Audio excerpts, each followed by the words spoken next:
Hi, I'm Darrin Peppard. Welcome to the Leaning into Leadership podcast, the podcast dedicated to today's hardworking leader. Join me every Sunday for leadership insight, inspiration, and a little pep talk to keep you rolling down your road to awesome.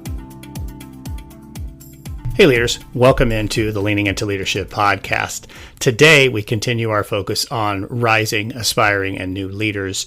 And specifically, we're going to focus on entry plans. What do you do when you first land that job? How do you put together a 90-day entry plan? For that matter, how do you do it when you're rising from one position to another? For that matter, how do you do it if you just simply want to kickstart what's happening in your leadership career? Maybe you're staying in the same place, but you want to kick next year off with a whole lot more energy and a whole lot more focus. Well, luckily for you, my guest on the show today is Daniel Bauer. Now, Danny just released a new book that is focused specifically on this, titled Building Leadership Momentum. Danny, if you remember, is an unorthodox leadership coach. He loves to ask questions like, why follow the rules when you can make them up? Danny hosts a podcast that ranks in the top 0.5% of all shows worldwide with over 2 million downloads. He is the best-selling author of Mastermind, Unlocking Talent Within Every School Leader. And Danny is really into meditation. He just started a 2-year journey to become a certified mindfulness and meditation teacher. You see, Danny just wants to help leaders be more aware, more intentional, and more conscious. I love when I get an opportunity to sit down and have a conversation with Danny like I did recently, and you're going to love this conversation too. You're going to hear it right on the other side of this. Hey, hardworking leaders, let me ask you a question. What are you going to do this summer to make sure your team is absolutely ready to roll and at their absolute peak performance? Well, if you're not sure, let me make a suggestion. Check out High Performance Leadership Teams from Road to Awesome. This fully customized 2-day intensive workshop takes your leadership team on a deep dive into their work with a spotlight on a common mission and value, leveraging each other for powerful outcomes, elevating other leaders, and having a laser-like focused vision for the future of your organization. Your team will complete high-performance leadership teams with a shared aspiration statement, clear goals, and action steps, and a plan for collective accountability. This will be the best thing you've ever done for your team. To find out if this is a good fit for you, contact us today to receive a free consultation and a quote. Just go to roadtoawesome.net/high-performance-teams. That's roadtoawesome.net/high-performance-teams. Let's talk about high-performance leadership teams and set your leadership team up for nothing but absolute success in the coming school year. This podcast is a proud member of the Teach Better Podcast Network. Better today, better tomorrow, and the podcast to get you there. Explore more podcasts at www.teachbetterpodcastnetwork.com. Now let's get on to the episode. So when you first land an administrative position, whether it's your first or the next, we're always told, make sure you come in with an entry plan. Or people will even ask in the interview, so what's your entry plan going to be? Well, It's great to say, hey, I think I have this plan, but it's even better when somebody has a resource that's like ready to go. And so joining me on the show today, a friend of the show, previous guest, Danny Bauer, the ruckus maker himself. And we're going to talk about some of that stuff. But Danny, welcome back into the show. Hey, Darrin. Good to see you. Thanks for having me back. Yeah, absolutely, man. I appreciate you coming back on. So I definitely want to talk about this new book that's releasing right now. And just all of those things that go with that first time into the role. And I was really struck with some things that you talk about in this new book. I mean, like just complete parallels with what I experienced. And even, as you continued year to year to year through the process. So like right away you go into something about how great you felt in July. And then you could like feel August coming. Maybe talk just a little bit about that experience for you, when you knew as a middle school principal, okay, here comes August. Well, at least in America, right, we have 4th of July, so that's super awesome to celebrate. My birthday's July 6th, so there's just a lot of celebration, right, and fun in July for me. And typically, right, schools are off, so you're really cruising.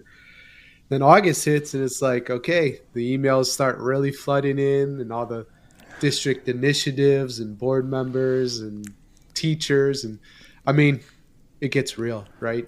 You are reminded that, oh yeah, I have a job. I need to go back to school. And I do love going back to school. I love serving, right? And that kind of thing. But for a moment, you're out there just in kind of relax, fun land, and you forget about everything, just so much that has to get done. And it's easy to forget, but that reality is coming and it hits, and it's just like, oh man, now what, right? You brought up a great point, Darrin, and then everybody talks about the entry plan, but okay, what is that? What are the models? What are the resources out there? And in my experience, either coaching leaders or actually just researching online what books are available, I found a major opportunity. Most leaders didn't have a template, or their experience being hired as a principal. Here's the keys. Good luck. Don't mess it up, right? And it's, talk about a lack of mentorship in showing us the way. And then there's not really any books on the topic. Now there is. There's actually me and somebody else just published a book this year. So it just must be the year of authors thinking about entry plan. But the other author, and it's a great book, it's Focus on Equity, which is a very important topic. But it's, from Harvard researchers. It's like 300 pages long. I haven't read it. So to be clear, I haven't read it, but I'm assuming it's fairly academic, in its discussion of entry plans and stuff, and maybe not as accessible or easy to implement as what I hoped to create in my book, right? And so I think that's one way that sets it apart.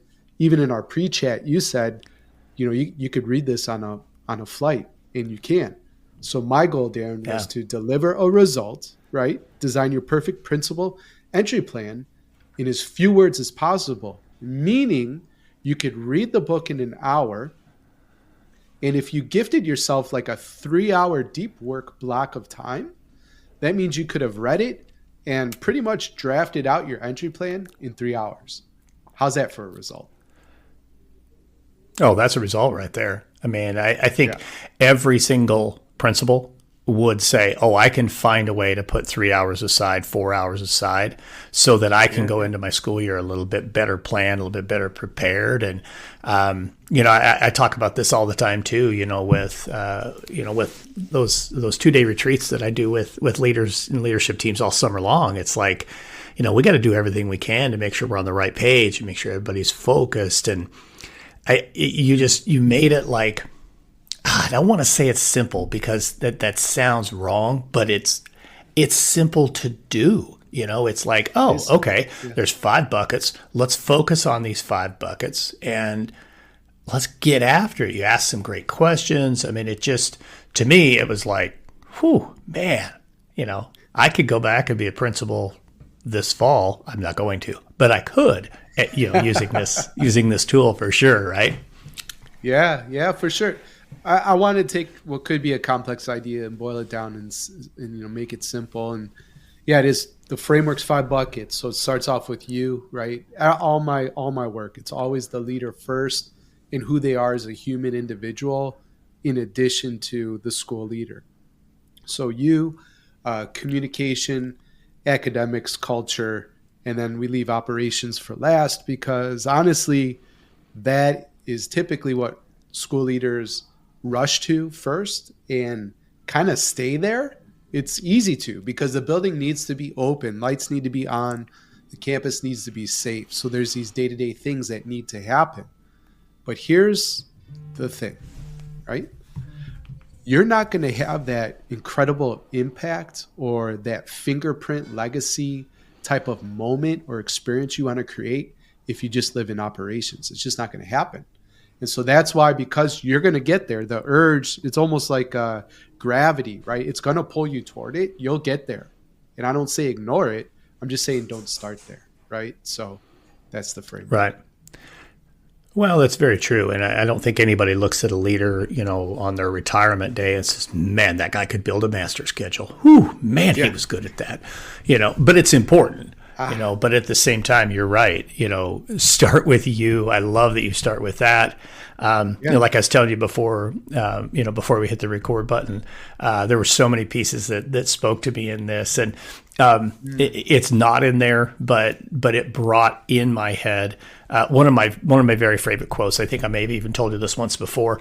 A guy named Rory Vaden once said, "We are uniquely positioned to help the person we once were." And as I'm reading through kind of your story there in the first chapter, everything from the, woohoo, I love July, oh boy, here comes August, to, how do I plan? How do I really, make this happen? And how do I go from, hey, congratulations, the job is yours, to, I got to get this thing started. And you're right. I think so many people default to all the operational stuff. I've told you before, for me, that operational management piece was the part that I struggled with the most. And so I ended up spending by far and away the bulk of my time there, because partially I didn't understand it. Partially I was, still learning it. Partially, when you're not proficient, it takes a little longer for you to do those things. And maybe the things that are easier, you let, kind of go to the back. Let's not start at the end with operations. Let's talk just a little bit about, you mentioned all your work really kind of starts with you. So I want to go to the second one. I want to go to communication. Okay. You hit communication in quite a few different directions.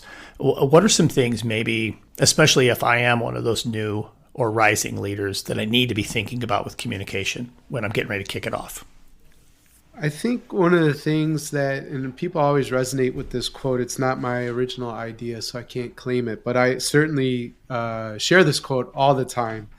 And it comes from the former CEO of LinkedIn, Jeff Weiner. And he said, it's not until that moment when you're sick of saying something that people start to hear it for the first time, right?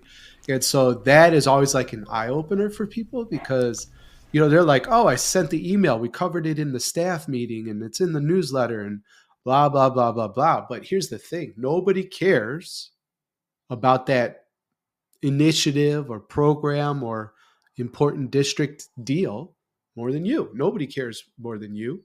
And so you have to keep communicating to plant those seeds. And then, at some point when you get sick of saying it, people start hearing about it. I love this book, Build Leadership Momentum. Nobody cares that it's out. And that's okay, right? I have the mastermind, right? Leadership community. I've got all these things, these ways I love to serve. Nobody cares. So it's part of my job as a leader to tell the same stories, share the same anecdotes, teach the same tools, because hopefully I show up at the right moment, right time, when somebody needs to hear it. And then the light bulb goes off. Oh, okay. Now I'm paying attention. So that's one idea of communication. Like you said, we talk about a lot. I don't know if you want to go into more or not, or if that's good enough. I'm here to serve you and the listener. Yeah.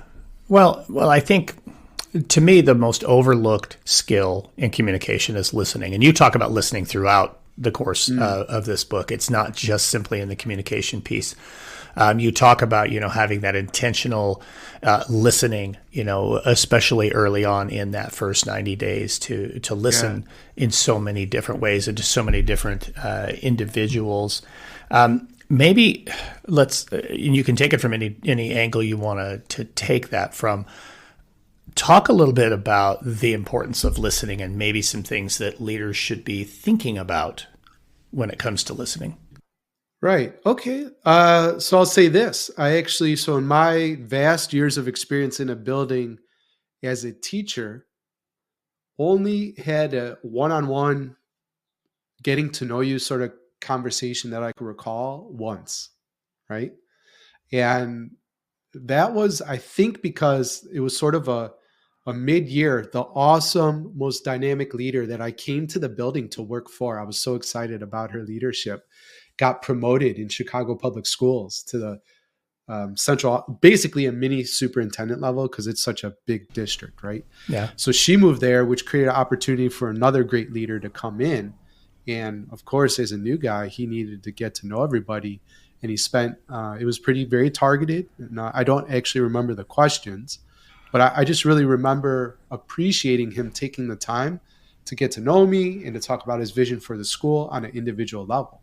So that was once, and I was in the classroom nearly 2 decades, right? So one of the things the book talks about is, and you could do this new to a building, this is a must do.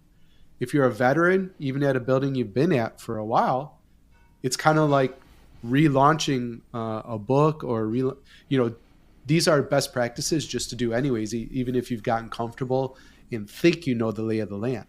So long story short, there's a beginning of the year survey that you can send out to staff to get to know them better. But even more importantly, there's the exact one-on-one questions you could ask all your staff members, from your teachers to the folks in the lunchroom and your custodians, like everybody on campus. You need to have these one-on-ones with. And so it's in the book, but there's also some supplemental bonus material when you pick up Build Leadership Momentum that you automatically get, at least if you order from my website. So hopefully that helps, but create the space, right? Show people that you care and that you're interested in what they're about, and you can leverage that later in the school year when you need them to take action on a very important initiative that you want to see happen on campus. They think you care, they're going to do that work for you. Absolutely. Well, I mean, it is very much about relationships. Heck, it's all about relationships. Yeah. And I talk about that here all the time. But so one of the things that I found really unique, I mean, there's so many great elements in here. But again, I mentioned it earlier, but this is a 90-day entry plan, but you talk about the vision on day 91. Yeah. So I think so often we're like, okay, I got to squish all I got to do in 90 days. But you're actually saying, hey, think about what this is going to look like on day 91. Different approach. I love that. Talk just a little bit about that. Day 91 is important because I think, as leaders, we're really invested. Like most school leaders that I know and support, they got into it because they wanted to have bigger impact, right? And it gets back to the significance and the legacy stuff. But they're so driven and they're used to accomplishing awesome stuff.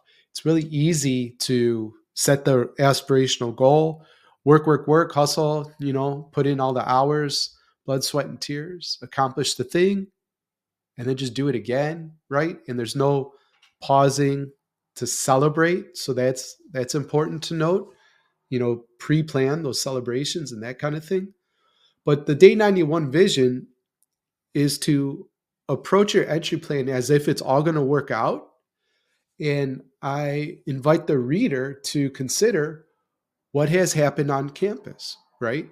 What are all the things that you saw come to fruition that you're really ecstatic about the progress that's been made? And I think by rooting yourself in that feeling of positivity, right? It's a positive spotlight of this future reality that's better than what's happening now. That will help you get through the hard moments, because coming up with the plan, tough work, but the real work is actually executing, right? So there's a majority of principals don't even have the plan. Then there's some, and this really scares me, like getting the book, maybe doing the plan, and then getting pulled out of the plan because of the operational and the fires and this kind of stuff. No, you need to set boundaries. You need to protect. You created this plan for a reason. And back to day 91, that's the reason you created it. So let's execute so we can get to those results. I think that's so critical, and it actually sets up the last question that I wanted to ask. And this one goes back actually into the plan for you element, but it was something that really stood out to me. You talk about Carl Lewis and how he essentially paced himself, even though he was a sprinter. his 85% rule. I just found this really, really powerful. And I know so many leaders they're going to put their plan together and they're going to be all fired up and they're going to they're going to think and fall into the same trap that so many leaders I know I did that, fell into, which is if I work harder than anyone else, I'll get the results. And the Carl Lewis 85% rule just really pushes against that. So I wanted to ask you, one,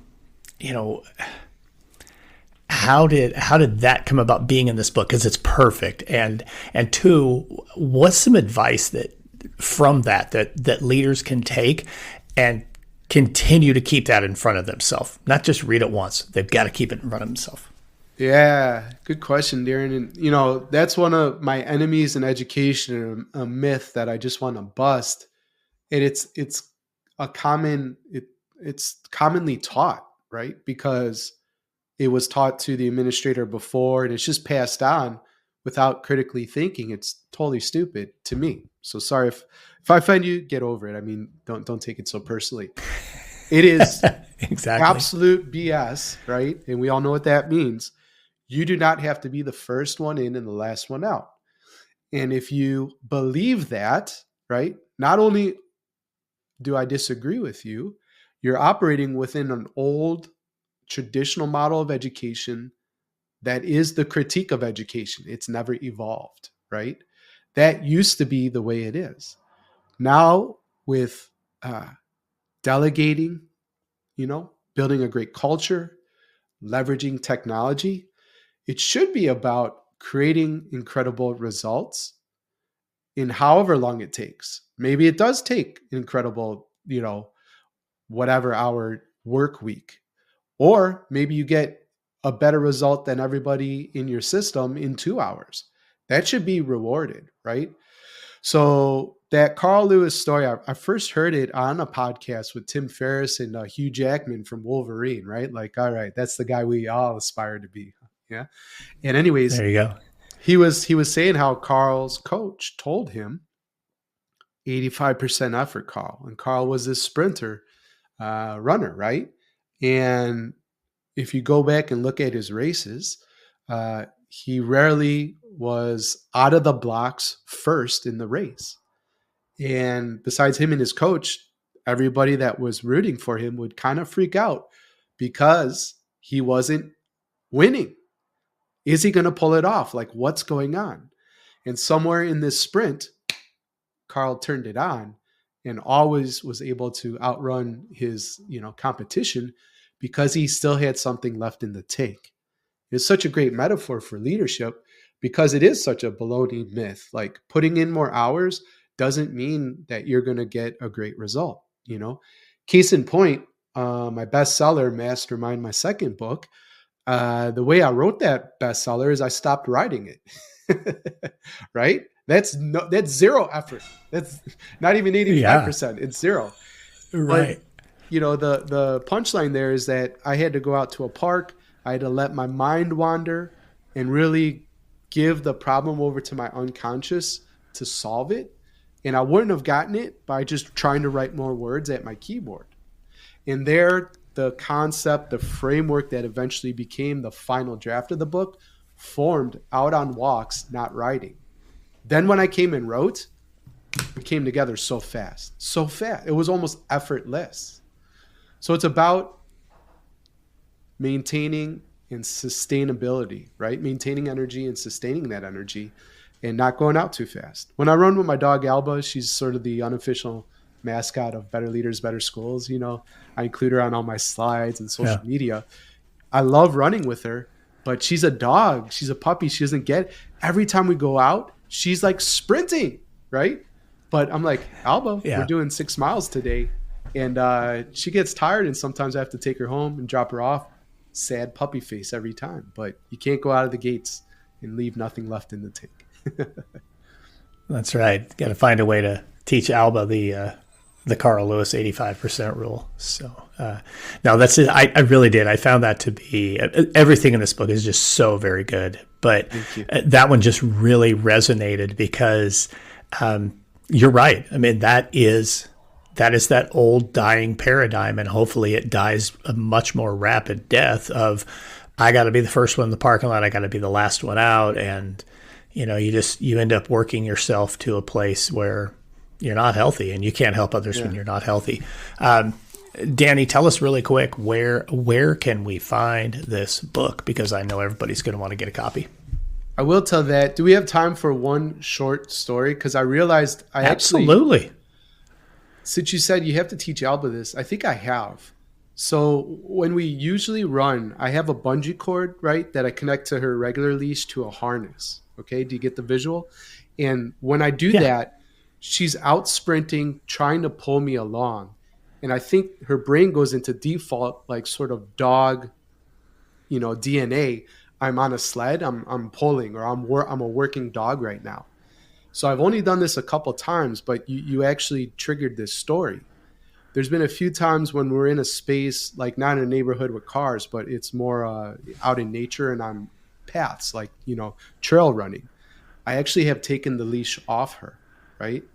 And when I do that, she maintains her energy way better. So I think the metaphor that I'm just noodling on with you live is what permission do you need to give yourself as a school leader, right, to have freedom? Because when Alba has the leash, she's in traditional school with more hours, desks in rows, teacher, as the master sort of dispenser of knowledge, right, versus an education that's evolving.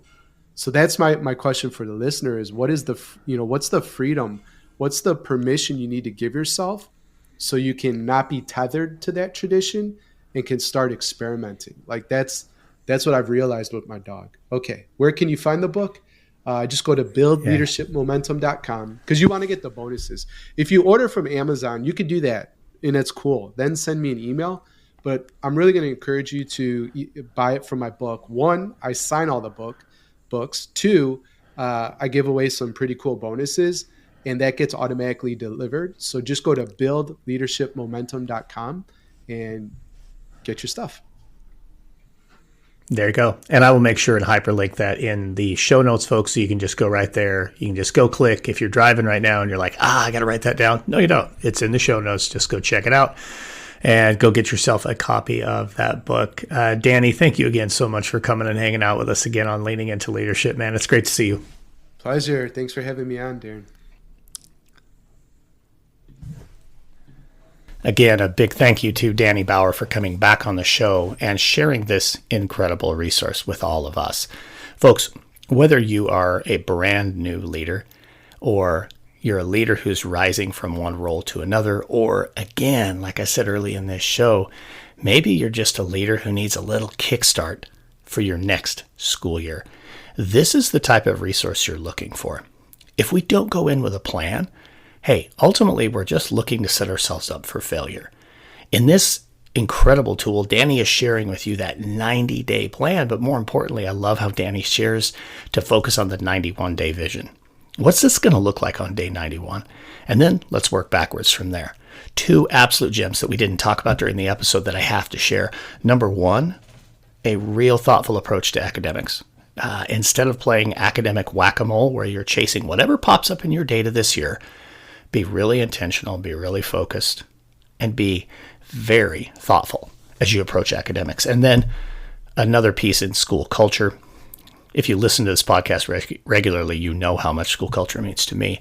And one of the quotes that Danny shares in his section on school culture is a quote by a guy named John Amici. And John said, "People make choices. Choices make culture." I'll say it again because it's that important, folks. People make choices. Choices make culture. It's a fantastic resource. Make sure you go and get your hands on that. Folks, thank you so much for listening to the show, and thank you so much for all the positive 5-star reviews that you are leaving, like this one from Always Learning, Always Evolving. A 5-star review. If you are ready to inject energy and joy into how you approach leadership, this podcast is for you.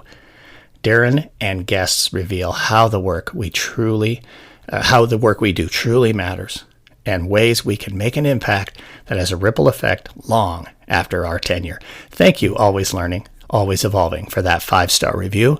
Folks, please, if you enjoy the show, go on, give us a 5-star review in Apple and in Spotify. Those things really do matter. And yes, I really do read them. I appreciate you so very much. Get out there, have a Road to Awesome week, and I will see you this coming Sunday. Thank you for listening to the Leaning into Leadership podcast, brought to you by Road to Awesome. Don't forget, click subscribe, give a review, and share this with somebody who might also enjoy leaning into leadership.